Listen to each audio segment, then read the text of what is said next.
सास बहू का रिश्ता अक्सर भारतीय परिवारों में एक जटिल और दिलचस्प विषय होता है। इसमें नोक झोंक और प्यार की एक अद्भुत मिश्रण की कहानियां हमेशा सुनने को मिलती है। इस कहानी में हम एक ऐसी सास बहू की जोड़ी के बारे में जानेंगे जिनकी नोक झोंक के बीच गहरी समझ और स्नेह भी छिपा हुआ है। रात का समय था और गांव की एक बड़ी हवेली में परिवार के लोग इकट्ठा हुए थे।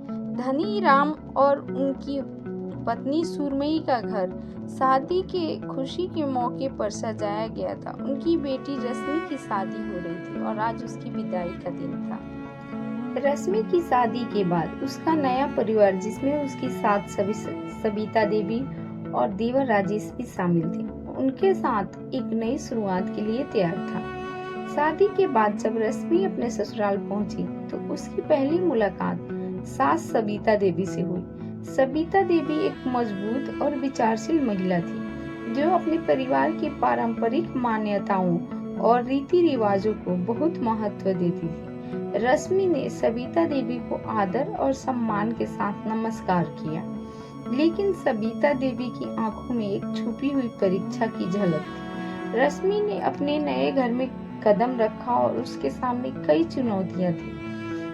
सविता देवी के साथ घर के कामकाज की जिम्मेदारी निभाना उसके लिए कठिन था।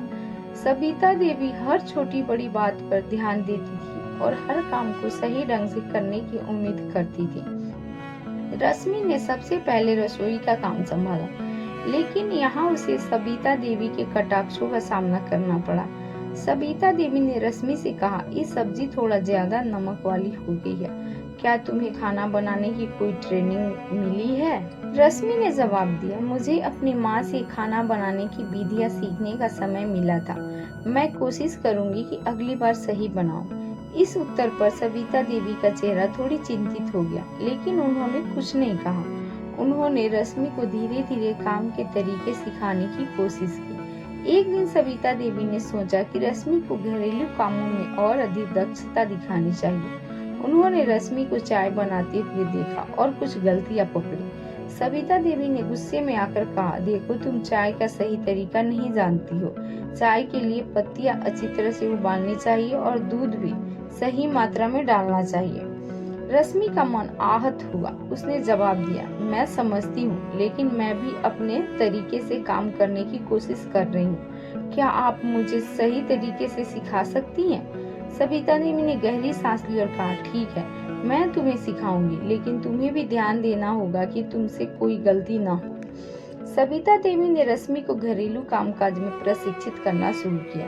रश्मि ने धीरे धीरे सविता देवी के तरीके को अपनाया और उनके साथ काम करने लगी। इस दौरान रश्मि ने देखा कि सविता देवी की कठोरता के पीछे एक गहरी चिंता और स्नेह छिपा हुआ है। सविता देवी ने भी रश्मि की मेहनत और ईमानदारी को सराहा। धीरे धीरे दोनों के बीच एक समझ विकसित होने लगी। एक दिन रश्मि ने सविता देवी को कहा, माँ जी, मैं जानती हूँ कि आप हमेशा सही होना चाहती हैं, लेकिन कभी कभी आपकी बातें मुझे बहुत कड़ी लगती है।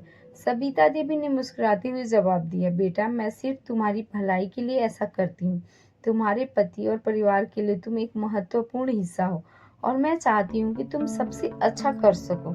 समय के साथ रश्मि और सविता देवी के बीच की नोकझोंक कम होने लगी। दोनों ने एक दूसरे के साथ समय बिताना शुरू किया। सविता देवी ने रश्मि को अपने पुराने गाने सुनाए, जबकि रश्मि ने सविता देवी को नई चीजें दिखाई। रात के समय सविता देवी और रश्मि अक्सर बगीचे में चाय पीने जाती। वहां भी अपने दिल की बात साझा करती और एक दूसरे की कंपनी का आनंद लेती। एक शाम सविता देवी ने रश्मि से कहा, तुम्हें पता है, कभी मैं भी तुम्हारी तरह एक नई बहू थी। मेरी भी बहुत सी गलतियां थी, लेकिन समय के साथ सब कुछ ठीक हो गया। मैंने मुस्कुराते हुए कहा, माँ जी, आपने मुझे बहुत कुछ सिखाया है और मैं आपको धन्यवाद देती हूँ। रश्मि और सविता देवी के रिश्ते में बदलाव आया। रश्मि ने सविता देवी के तरीके को अपनाया और सविता देवी ने रश्मि के नए विचारों को स्वीकार किया। उन्होंने एक दूसरे के साथ काम किया और घर के कामों को साझा किया। एक दिन घर में एक त्योहार आया। सविता देवी ने रश्मि के साथ मिलकर त्योहार की तैयारी की।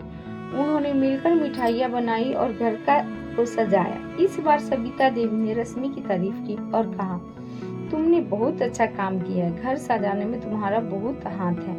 रश्मि ने खुशी से कहा, माँ जी, आपके साथ काम करने का अनुभव बहुत अच्छा रहा है। समय बीतने के साथ रश्मि और सविता देवी के रिश्ते में गहरी समझ और स्नेह पैदा हो गया।